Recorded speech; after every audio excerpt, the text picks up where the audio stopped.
Et nous enchaînons, chers téléspectateurs, avec cette information. Le ministre des Affaires étrangères, Sameh Shoukry, reçoit aujourd'hui le chef de la diplomatie de la Lettonie, Edgar Rinkēviks, afin de tenir une séance d'entretien au siège du ministère des Affaires étrangères. Au cours de la réunion, les deux ministres discuteront des moyens de renforcer les relations bilatérales entre les deux pays, en plus des questions internationales d'intérêt commun.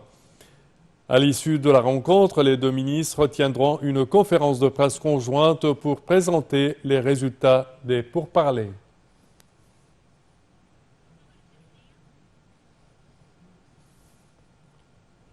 Et dans le cadre de la poursuite des campagnes de sécurité intensifiées pour lutter contre les actes d'intimidation, l'arrestation des hors-la-loi et les détenteurs d'armes, les agences du ministère de l'Intérieur au niveau de la République poursuivent leur campagne de perquisition en coordination avec le secteur de la sécurité centrale.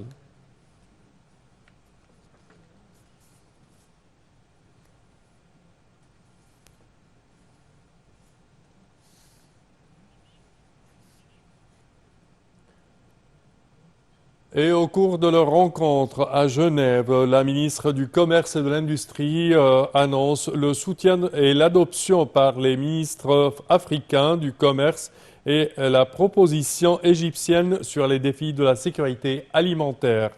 La ministre du Commerce et de l'Industrie, Dr Nevin Gama, a annoncé que la réunion des ministres africains du commerce tenue dans la ville suisse de Genève a achevé ses travaux avec l'adoption de la déclaration ministérielle émise par le groupe africain à l'Organisation mondiale du commerce, qui comprend le soutien et l'adoption de la proposition égyptienne visant à aider les pays en développement importateurs nets de produits alimentaires et les pays les moins avancés à faire face aux défis de la sécurité et une recommandation de la soumettre à la 12e conférence ministérielle qui débutera ses travaux aujourd'hui.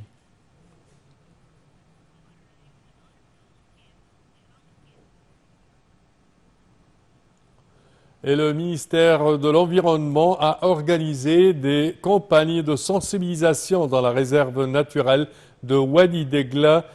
à l'ouest du Caire et au palais du Baron Empin dans le cadre de la célébration de la Journée mondiale de la Terre 2022 tenue sous le thème « Nous n'avons qu'une seule terre ».